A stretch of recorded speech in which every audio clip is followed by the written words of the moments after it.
ఈరోజు మాకు ఇద్దరికి స్వస్థత ఇచ్చి నిజంగా ఈ చర్చి పని అంతా చేయాలంటే మామూలు కాదండి. మీరు ఇంతలో పని చేసుకొని ముగించబడతారు, కానీ ఆ కొనకి వెళ్ళి ఆ కొన దాకా నేను పదే చెప్తున్నాను, మీకు దేవుని పేరు వచ్చినట్టయితే రండి, చర్చిలో కండి, చాపలు వేయండి, మీరు వేసి మీకు దీవెనని ఎన్నిసార్లు చెప్పిన ఒక్కరు కదులుతారు. ఎందుకు నాకు తెలియదు, కానీ మాకు బలం ఉన్నంత వరకు, ఏసులో మారుకున్నంత వరకు మేము ఏసు నామం పోరాటం మేము అనుకున్నాము.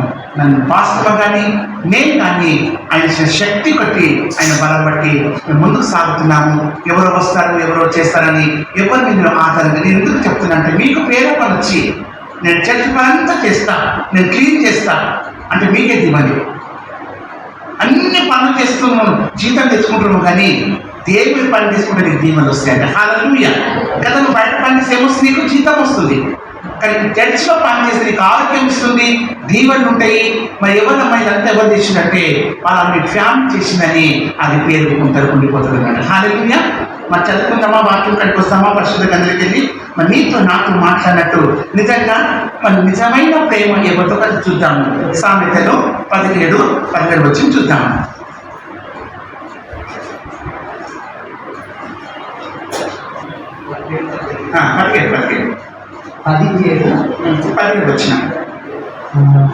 నిజమైన స్నేహితుడు విడవక ప్రేమించును, దుర్దశలో అటివాడు సహోదరుగా ఉండును.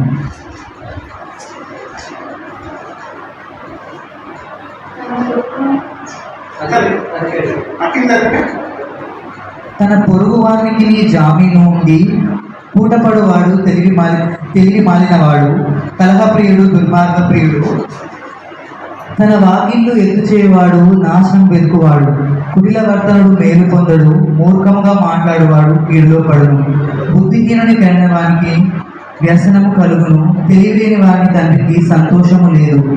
సంతోషము గల మనసు ఆరోగ్య కారణము, నలిగిన మనస్సు ఎముకలను ఎండపోజేయును. న్యాయ విధులను చెరుపుటకై దుష్టుడు ఒడిలో నుండి లంచము పుచ్చుకొను.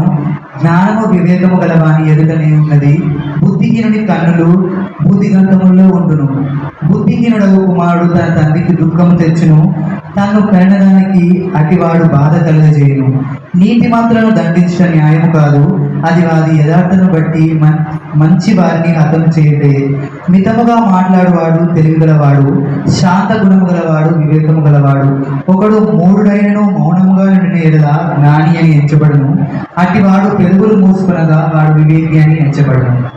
చూడండి, మన వాక్యం చూసినట్టయితే, ఈ సామెతలు మనం చూసినట్టయితే మొత్తం దేనికోసము, ప్రేమ, జ్ఞానము, ఇవన్నీ మనకు ఉంటుంది. ఈ 17:18 ఏమంటుందంటే, ఒకసారి మాట్లాడుతున్నా, నిజమైన స్నేహితుడు విడవక ప్రేమించును. చూసినా ఏంటంటమ్మా, నిజమైన స్నేహితుడు విడవక ప్రేమించును. నిజమైన ప్రేమ. ఈ నిజమైన ప్రేమ ఎక్కడ దొరుకుతుందంటే యేసయ్య వద్ద దొరుకుతుంది, బైబిల్లో మనకు దొరుకుతుంది. బయట దొరకదండి. బయట ఎన్ని రకాల ప్రేమలు ఉన్నాయి మనకు తెలియదు, చాలా ప్రేమలు ఉన్నాయి. చూడండి, మనం ప్రేమించి ఒకటేసారి ఆ ప్రేమ సేవ్ అయిపోయి మరి మాట్లాడుకుంటుంటాం చూడు, అది నిజమైన ప్రేమ కాదండి. ఆ యేసయ్య ప్రేమ ఎలా ఉంటుందంటే విడవక మరవక నిత్యము ప్రేమించే వాళ్ళకు. హల్లెలూయా. చూడండి, మనసులో ప్రేమ వేరగా, యేసయ్య ప్రేమ వేరగా. ఈ యేసయ్య ప్రేమ ఏం చేస్తుందంటే మనం పదే మనల్ని ప్రేమించు ఇతన్ని ప్రేమించి మనల్ని చెప్తుంది. ఈ నిర్మకాండంకి వెళ్ళిపోయినట్టయితే నీ అరుగు పొరుగు వాళ్ళని ప్రేమించమంటున్నాడు. ఒకరు ఎట్లా ఉన్నా వాళ్ళు మాట్లాడకపోయినా కానీ మన దేవుని ఆత్మ ఏం చెప్తుందంటే అందరినీ ప్రేమించమంటున్నాడు కదా. నిజమైన సేతులు ప్రేమిస్తుంటామా, ప్రేమిస్తూనే ఉంటాడంట ఆయన. నిజమైన ప్రేమ, నిజమైన స్నేహితుడు. కానీ ఇప్పుడు చాలా మంది దోస్తులు ఉంటారు, చాలా మంది దోస్తులు ఉంటారు. ఫస్ట్ ఏమంటారు తెలుసా, ఎంత డబ్బులు ఇస్తున్నారా అని అంటారు. ఏం లేదా ఈరోజు నువ్వే పెట్టుకోరంటే 1 సారి 2 సార్లు 3 సార్లు పెట్టుకుంటారు. 4 సార్లు చిక్కుపడి ఏమన్నా ఇంతలో తీసుకెళ్ళి అప్పుడైతే దోస్తాను ఉంటుంది. ఇక్కడ ప్రభు దగ్గర ఇవన్నీ తీయమంటున్నాడు. హల్లెలూయా. మనసు పూర్తిగా వచ్చి యథార్థంగా వచ్చి ఆయన స్తుతించి ఆ ప్రేమను మనం సంపాదించుకోవాలండి. ఈ మొదటి పత్రిక, యోహాను పత్రిక 4వ అధ్యాయము మరి 7వ వచనం పలుకుతున్న వాక్యం చూద్దాం ఒకసారి. మొదటి పత్రిక. ప్రియులారా, మనము ఒకరినొకడు ప్రేమింతుము, ఏలయనగా ప్రేమ దేవుని మూలంగా కలుగుచున్నది. ప్రేమించు ప్రతి వాడును దేవుని మూలముగా పుట్టినవాడై దేవుని ఎరుగును. చూసినా మనం ఎవరు మూలంగా పుట్టున్నామంటే ఏసు పుట్టినట్టు ఇంతకు ముందుకు మనము దేవుడు అంటే మనకు తెలియదు, ప్రేమ అంటే తెలియదు, తగ్గింపు తెలియదు, ఆయన ఎలా ప్రేమించాలో మనకు తెలియదు. ఎప్పుడు మనం నమ్మి పాపం తీసుకున్నామో, ఎప్పుడు మనం క్రీస్తుకు వచ్చినామో ఆయన ఆత్మ మనకి వస్తుంది. అప్పుడు బైబిల్ మనం చదువుకుంటుంటే బైబిల్ సంగతులన్నీ మనకు తెలుస్తుంది. బైబిల్ చదువుకుంటే మనకి బైబిల్ వాక్యాలు మన బుర్రకు పట్టే ఏం చెప్తుందో మనకి అర్థం కాదు. మనం మొట్టమొదటి ఏం చేసుకోవాలి, మనము బైబిల్ చదివి అలవాటు చేసుకోవాలి. ఎంతమంది అలవాటు బైబిల్ చదివేది ఇంట్రెస్ట్ తోటి ఈరోజు బైబిల్ చదువుతాను, నేను ఈరోజు బైబిల్ చూడండి. ఒక పూట తినకుండా ఎక్కడ ఉన్నాయో నేను ఈరోజు టిఫిన్ చేయలేదు, ఈరోజు మధ్యాహ్నం భోజనం చేయలేదు, ఈరోజు నైట్ డిన్నర్ నేను చేయలేదని నేను గుర్తు చేసి కంప్లీట్ చేయగలను. ఆత్మ చూడండి, ఈ వాక్యము ప్రార్థన, మరి వాక్యం చదువుకున్న వారికి, ప్రార్థించే వారికి, మరి ఉన్న వారికంటే ఈ బైబిల్ మొత్తము అర్థమవుతుంది అనమాట. చూడండి, మనం ఎవరి మూలంగా పుట్టినాం ఈరోజు? యోహాను వార్తలకు 3వ అధ్యాయం చెప్తున్నాడు, ఒకటి తల్లి జన్మ, రెండోది క్రీస్తు జన్మ. ఇంకా జన్మాలు లేవు. మన క్రీస్తు జన్మ, మన క్రీస్తు మనం పుట్టినాము, మనం పుట్టి ఉన్నాము. పరిశుద్ధాత్మ దేవుడు ఈ మధ్యాహ్న కాలంలో ప్రభు చెప్తున్నాడు, మనం ఒకరికొకరు ఏం చేసుకోవాలమ్మా, ప్రేమించుకోవాలి. నిజమైన బిడ్డలైతే వాక్యంలో కట్టబడి ప్రతి దానికి లోబడి ప్రభు కోసం చెప్పుకుంటా మనం వెళ్ళిపోయినట్టయితే ఆ ప్రేమను భూమి ఉన్నంత వరకు, నేను ఊపిరినంత వరకు, ప్రభు పిలిచినంత వరకు ఆ ప్రేమ సేర్కేప్పుడు కాదండి. హల్లెలూయా. ఒక చెప్పండి, చెప్పండి. దీనికి మహిమ కలుగును గాక. ఎందుకంటే పరిశుద్ధాత్మ దేవుడు మన బైబిల్ చెప్తుంది, ఒకరికొకరు మనం ప్రేమించుకోవాలి. ఈ ప్రేమ ఎవరి మూలంగా పుడుతుందంటే దేవుని మూలంగానే పుడుతుంది. చూడండి, ఎన్ని ప్రేమలు ఉన్నాయి మన లోకంలో కదా, చాలా ప్రేమలు ఉన్నాయి. నిజమైన ప్రేమ ఎక్కడ ఉంది? బైబిల్ మనకు నేర్పిస్తుంది. అది మొదటి పత్రికలో మనం చూసినట్టయితే 4వ అధ్యాయము 15 వచ్చినది. 4:15. యేసు దేవుని కుమారుడని ఎవడు ఒప్పుకొనునో వానిలో దేవుడు నిలిచిండును, వాడు దేవుని అంటున్నాడు. మన ఎడల దేవునికి ఉన్న ప్రేమను మనం ఎరిగిన వారమై దాన్ని నమ్ముకొని ఉన్నాము. కృష్ణ ఏంటంటమ్మా, నమ్మాలంట.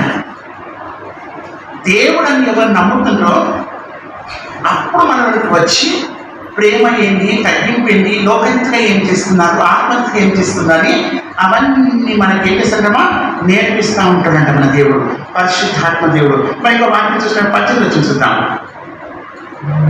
ప్రేమలో భయం ఉండదు, అంతేకాదు పరిపూర్ణ ప్రేమ భయమును వెళ్ళగొట్టును.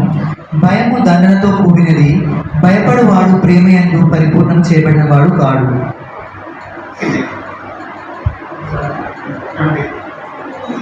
ఆయనే మొదట మనల్ని ప్రేమించును గనక మనము ప్రేమించుచున్నాము. ఎవడైనాను నేను దేవుని ప్రేమించున్నానని చెప్పి తన సహోదరుని ద్వేషించిన ఎడల అతడు అబద్ధికుడగును. తాను చూచిన తన సహోదరుని ప్రేమింపని వాడు తాను చూడని దేవుని ప్రేమించలేడు. చక్కని మాటలు పరిశుద్ధాత్మ దేవుడు మనకు బోధిస్తూ ఉంటాడు. నిజంగా మరి ఇతరుని మనం ప్రేమించుకుంటే, మన ఫ్యామిలీ కానీ మన ఎవరిని కానీ మనం ఎక్కువ వాళ్ళని ప్రేమించుకుంటే, వాళ్ళని దూషించి వాళ్ళని కోపం పెట్టుకొని ఏదో పెట్టేసుకొని ఆలోచించుకొని మన ప్రభు దగ్గరికి వచ్చినట్టయితే ఇక దేవుని ఎలా ప్రేమిస్తామన్నాడు దేవుడు. హల్లెలూయా. చూడండి, ఒకవేళ నిజమైన స్నేహితుడు, నిజమైన వ్యక్తి దేవుని పరిపూర్ణలో ఆ ప్రేమను అంటగట్టుకున్నట్టయితే నువ్వు అందరినీ ప్రేమిస్తామన్నమాట. హల్లెలూయా. చూడండి, ఇదో కోపంగా మనల్ని ఇంకా ఎంతో చేసినవి దేవుని ప్రేమ ఏం చేస్తుందంటే ఎంటాడుతూ ఉంటుందంట. హల్లెలూయా. యాకోబు రాసిన పత్రిక 4వ అధ్యాయము 10 వచ్చినట్టు చక్కని మాట చెప్తున్నా గడవి.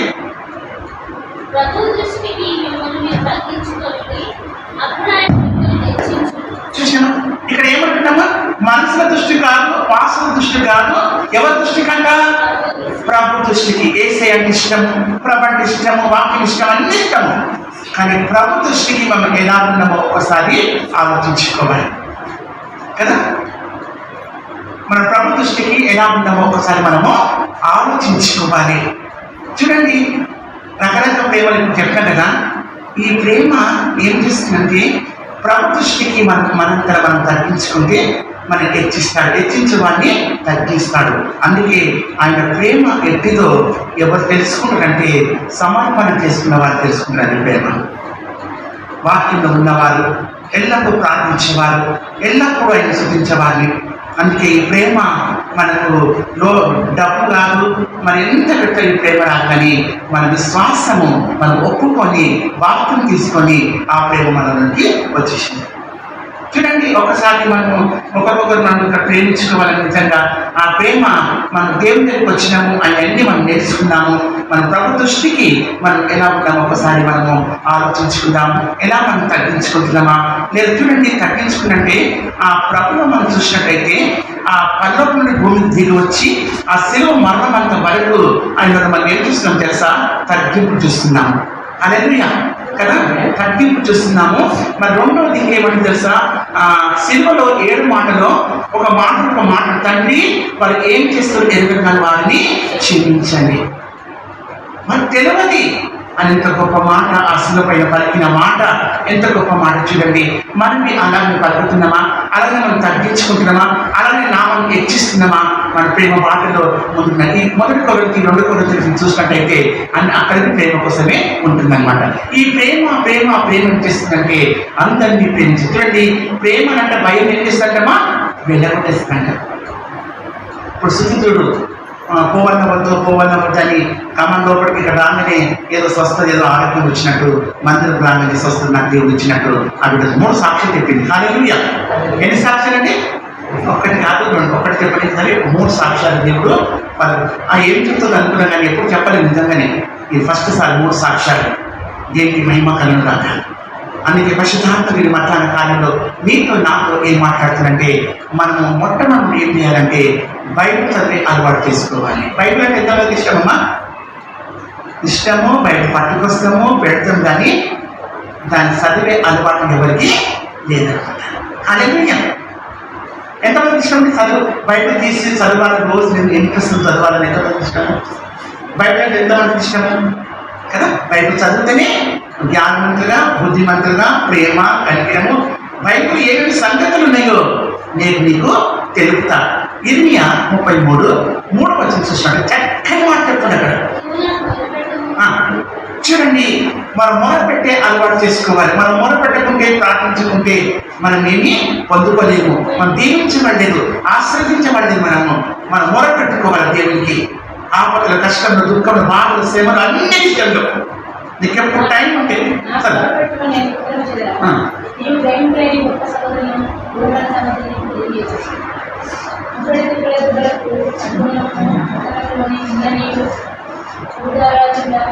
ఇక్కడ చూసినట్టయితే ఒక మనిషి మాట్లాడినప్పుడు మొత్తం సంగతి చెప్తారండి. ఎవరన్నా ఎంత ప్రాణం ఉంటుంది, నేను చాలా ప్రేమిస్తున్నా, నా ఇష్టం, నా మాటలను చెప్పినట్టే ఎవరు చెప్పలేదండి. కొన్ని చెప్తారు కదా. ఎంత ప్రాణం, ఎంత దోస్తున్నా, ఏం చెప్పాలో అవే చెప్తాము. కొన్ని చెప్తాము, కొన్ని చెప్పమండి. ఇక్కడ ప్రభు చెప్తున్నాడు, ఏమంటుండు? నాకు మొదలుపెట్టుడు నీకు నేను. మరి రెండోది ఏమంటుండు? మీకు తెలియని సంగతులన్నీ బైబిల్ ప్రతిదీ మీకు తెలియదు. ఎప్పుడు నాకు మొదలుపెట్టినప్పుడు నా బైబిల్ తీసుకొని ఇంట్రెస్ట్ పెట్టి దాన్ని చదివినప్పుడంట. చూడండి, ఫోన్లో అన్ని సంగతులు తెలుసుకుంటాం, కానీ బైబిల్ సంగతి తెలుసుకొని ఇదే శాతగా కదా. ఇవన్నీ కావాలంటే సామెతలు 2:4 చూద్దాము. ఈ జ్ఞానం ఎవరిస్తుందో చూద్దామని. సామెతలు 2:4. వెండి వెతికినట్లు దాన్ని వెతికిన ఎడల, దాచబడిన ధనము వెతికినట్లు దాన్ని వెతికిన ఎడల, యెహోవా యందు భయభక్తులు కలిగి ఉండుట ఎట్టిదో నీవు గ్రహించదవు. దేవుని గూర్చిన విజ్ఞానము నీకు లభించును. యెహోవాయే జ్ఞానమిచ్చువాడు, తెలివి వివేచనయు ఆయన నోటి నుండి వచ్చును. ఆయన ఏమంటుంది ఇక్కడ దేవుడు? మనం ఏమన్నా దాచి పోయిందనుకో తెలుసుకొస్తామా? అది దొరికి దాన్ని ఏమైతే దాంట్లో మీ దాగము దేని మనసు ఉంటుంది. ఒక పనికి కానీ విడిచిపెట్టి వస్తువులను ఎక్కడిని విడిచిపెట్టి వెతుకు, కానీ నా వస్తువులను దొరకాలి, నాకు దొరికిందా నాకు నెంబర్ ఉండదని. ఒకవేళ వస్తువు దొరుకుతుందో లేదో కానీ మనము జ్ఞానము ఎట్లా దొరుకుతాయి, ఎట్లా వెతకాలంటే మన వస్తువు ఒకవేళ పోకపోయినా దొరకపోయినా నా జ్ఞానం కావాలి కదా. నేను ప్రభు దగ్గరికి వచ్చినట్టయితే నేను జ్ఞానంతో నింపుతాను దేవుడు. హల్లెలూయా కదా. జ్ఞానంతో మరి సామెత మొత్తం చెప్తుంది, జ్ఞానంలో కుమారుడు అంటే తల్లి నీ తండ్రిని ఏం చేస్తాడంటే సంతోషిస్తాడు, బాధపెట్టకండి. ఎందుకంటే ఎందుకు ఇలా చేస్తున్నావు అంటే, నేను రోజు బైబిల్ చదువుతున్నా, నా బైబిల్ సంగతి నాకు తెలుపుతున్న దేవుడు, నేను ఎలా ఉండాలో ఎలా ఉండదో, లోకంలో ఎలా ఉండాలి, నేను చర్చిలో ఎలా ఉండాలి, నేను విశ్వాసంలో ఎలా ఉండాలో నేను బైబిల్ చదివితే నాకు అర్థమవుతుందని కదా. ఎవరు ఇస్తున్నాడు మన జ్ఞానము? యెహోవానే మన జ్ఞానం ఇచ్చేవాడు. నువ్వు అడగాలి, నువ్వు బైబిల్ తెచ్చి నువ్వు చదువుతూ నా జ్ఞానం కలుగుతున్న యాకోబు 1:5 ప్రకారంగా, సామెత 3:14 ప్రకారంగా మనం వెతికితే మనము మనకు ఏం అడుగుతామో అది దేవుడిని ఇస్తున్నాడు. అడిగితే దేవుడు తప్పక జ్ఞానంతో దేవుడు మనల్ని నింపుతాడు. ఏమంటారు? చదువుకోలేదండి, మాకు లేదండి. చదువుకో దానికి సభ లేదు. మన దేవుడిని ఏం చేయాలంటే, నా జ్ఞానం కొద్దింది ప్రభా, నాకు తక్కువది ప్రభా, నేను ప్రార్థన ఇలా చేయాలి, వాక్యం చదవాలి, నేను ఎలా ఉండాలి ప్రభా అని నేను ప్రభుత్వం అడిగినట్టయితే నీ సమస్తాన్ని బుద్ధిమంతులుగా, జ్ఞానవంతులుగా, మంచి కుమార్తెగా నేను భూమి మీద వాడుకుంటాను దేవుడు. అడిగినాక అమ్మ అందమేది, అడిగినాక ప్రభు నీకు జవాబు తీయడన్నమాట. అడగలేకుండా యేసు ప్రభు మనం అడిగితేనే చూడండి, మత్తయి వార్తలో అడుగుడి మీకు ఇవ్వబడును, వెతుకుడు మీకు దొరుకును. ఈరోజు మనం ఏం వెతుకుతున్నాము, ఏమి అడుగుతున్నాము, నీకు ఏం తక్కువ ఉంది, ఏం కొద్దు ఉంది ప్రభుని అడిగితే నీకు ఏమి కావాలో ఆత్మరీతిగా ఆయన సంస్థాన్ని సమకూర్చేవాడు మన దేవుడు. హల్లెలూయా కదా. దేవుడు ఎంత గొప్ప దేవుడు మన దేవుడు. నీతో నాతో విలాస వాక్యాలు అక్కడికి వస్తామా? ఏమంటారు? విలాస వాక్యాలు 3వ అధ్యాయము 20 కాక పైకి ఒక మాట అది చూస్తున్నాను.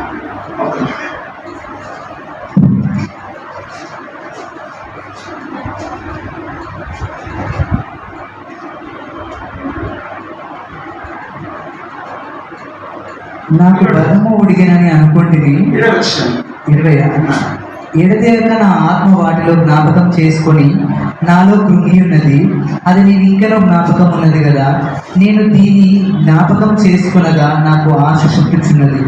యెహోవా కృపగలవాడు, ఆయన వాత్సల్యత ఎడతెగక నిలుచున్నది కనుక మనము నిర్మూలము కాకున్న వారము. అనుదినము నూతనముగా ఆయనకు వాత్సల్యత పుట్టుచున్నది. నీవు ఎంతైనా నమ్మదగిన వాడు. యెహోవా నా పాదము 24 ఆయన యందు నేను నమ్మిక ఉంచున్నాను. తన్ను ఆశ్రయించు వారందరి ఎడల యెహోవా దయాళుడు, తన్ను వెదుకు వారి ఎడల ఆయన దయచూపువాడు. నరులు ఆశ కలిగి యెహోవా అనుగ్రహించు రక్షణ కొరకు ఓపికతో కనిపెట్టడం మంచిది. యవ్వన కాలమున కాడి మోయుట నరునికి మేలు, అతని మీద దాన్ని మోపిన వాడు యెహోవాయే. యవనస్తులు చూడండి, చాలా మంది యవనస్తులు కానీ అంటే దేవుని మాట, దేవుని వాక్యం ప్రకటించి చూడండి ఎవరు బలంగా ఉంటారండి. ఎవరు చెప్తామండి? నాకు దీవాన్ని చేసి జాన్ అది ఇలాంటి వాళ్ళగా ఎవరు వస్తున్నారు కదా. కానీ ఊకే వాక్యం చెప్పమంటాడు, ప్రార్థన చేయమంటాడు, పాస్టర్ అంటారు. కానీ పాస్టర్ చెప్తలేడు ఇక్కడ. ఎవరు చెప్తున్నాడమ్మా? దేవుడే చెప్తుండ మన పైకి మనం చూసినట్టయితే నిజంగా అనుదినము మనని నూతన పరచనికే, మరి కొత్తగా చేయనికే, బుద్ధిమంతులుగా, జ్ఞానవంతులుగా దాన్ని ప్రకటించిన వాళ్ళక మీ ద్వారా నా ద్వారా అనేక సువార్త వెళ్ళాలని ఎంతో దేవుడు మనం ప్రేమిస్తున్నాడు. అందుకే పరిశుద్ధాత్మ దేవుడు ఒకసారి 20 చదువుకుందాం. ఒకసారి తన్ను ఆశ్రయించు వారి అందరి ఎడల యెహోవా దయాళుడు, తన్ను వెదుకు వారి ఎడల ఆయన దయచూపువాడు. చూసినామా? మనం ఎంతమంది వెతుకుతున్నామో, ఎంతమంది ఆయన ఆశ పెట్టున్నామో, ఎంతమంది ప్రార్థిస్తున్నామో, దయాళుడైన దయ చూపించేవాడు. చూడండి, ఇన్ని ప్రార్థన చేస్తున్నాము, మరి ఎన్నో అపాయాలు వస్తున్నాయి భూమి మీద మనం చూస్తున్నాం, ఇంకా వచ్చేట్టున్నాయి. మరి అక్కడక్కడ మనం చూస్తున్నాము. చాలా మంది ఏమంటారంటే హైదరాబాద్ చాలా ఎత్తుంది కదా, ఇక్కడ అపాయం రాదు, ఏ ప్రాబ్లం రాదు, అందుకే ప్రతి ఊరు విడిచిపెట్టి ఎక్కడికి వస్తుందండి? హైదరాబాద్లో. ముఖ్యంగా జైరాబాద్ అవతల ఏ ఊరు నాకు తెలియదు, చిన్న ఊళ్ళో. అక్కడ మన ఇంటికి బాగా మంచి లేవు, కానీ ఆ ఇల్లు ఎంత సుందరంగా, ఎంత బాగున్నాయి. అంత ఇల్లు కట్టుకొని ఓపెన్ చేసి ప్రార్థన చేసుకొని మళ్ళీ తాళాలు వేసుకొని మనం హైదరాబాద్కి వస్తున్నాం. హల్లెలూయా. ఈ నాటి ప్రపంచంలో హైదరాబాద్లో ఒకటే కులం ఉందండి. నానా కులము, నానా భాషల వాళ్ళు, అందరూ చాలా మంది ఏమంటారంటే హైదరాబాద్లో అపాయం రాదండి, ఏ సముద్రం లేదు, ఇక్కడ అపాయమే రాదు, మనకి హైదరాబాద్ వచ్చే చిక్కుతున్నాము. అక్కడ కూడా మనం వారికి ఎంతమంది చూస్తున్నామో, మరి ఇళ్ళలో నీళ్ళు వచ్చేసి భూకంపాలు వచ్చి కడుపులు వచ్చి వారికి ఆహారం లేక చిన్నపిల్లలు ఎక్కడ మరి బుడదల సముద్రం కొట్టుకపోయి ఎంతోమంది చనిపోతూ చూస్తూ ఉన్నాము. కనబడుతుందో కన్నా ఎక్కడున్న వారు మన దగ్గరనే ఉంటున్నారు. అందుకే పరిశుద్ధాత్మ దేవుడు నీతో నాతో ఏమంటుందంటే మనం ఆయనను ఆశీర్వదిస్తున్నాము, ఆయన స్తుతిస్తున్నాము. ఎన్ని కష్టాలు వచ్చినా, బాధలు వచ్చినా, ఎన్ని వచ్చినా మన ఆశీర్వదము ఆయననే, మన కొండ ఆయననే, ఆయన తప్ప మనకి ఇవ్వలేదని. నిజంగా యవనస్తుల మీద యవనస్తుల పని ఎంతో ఉంటుంది. యవనస్తులు మన సంఘంలో ఆరాధించే వాళ్ళకు ఉండాలి, సంఘంలో పనిచేసే వాళ్ళు ఉండాలి, సంఘంలో ఒక దీప స్తంభంగా ఉండాలి, సంఘంలో సువార్త చెప్పడానికి ఉండాలి. పాత్ర చెప్పక ముందుకి నీకు ఆశ కలిగి ఉండాలి. ఆశ కన్నా ప్రారంభించిన దేవుడు తృప్తిపరుస్తాయి. నీకు ఆశ లేకుంటే, విశ్వాసం లేకుంటే, నమ్మకం లేకుంటే, ఏదో వస్తున్న పోతున్నావు, సంవత్సరాలు వెళ్ళిపోతుంది అంటే నేను మార్పు రాకుంటే ఏసై నమ్ముకుని వేస్తే అన్నిటిలో నువ్వు అలా నిండిపోతాయి. నీలో గింజలకి మార్పు వస్తున్నది, నీలో ఇంకా నూతన పుట్టిస్తున్నాడు, జ్ఞానం నింపుతున్నాడు. ఏం చేయాలి ప్రభు కోసమని పరిశుద్ధాత్మ దేవుడు నీలో పేర్కొనిచ్చినట్టయితే నువ్వు దేవుడి బిడ్డగా సువార్తగా నిలబడిపోతావు అనమాట. హల్లెలూయా. అందుకే చక్కని మాటలు పరిశుద్ధాత్మ దేవుడు ఇక మార్పు చేసిన వాళ్ళ కోసమని.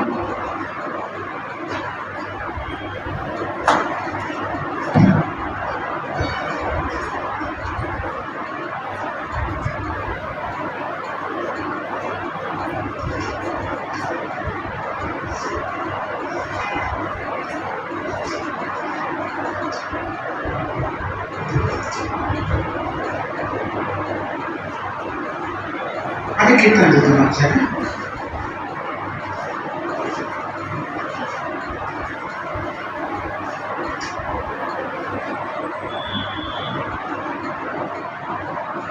కీర్తన 103 4 చదువుకొని మన పని కడుపుస్తాం.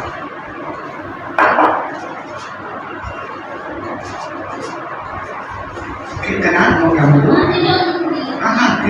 103 నా ప్రాణమా యెహోవాను సన్నిధించుము,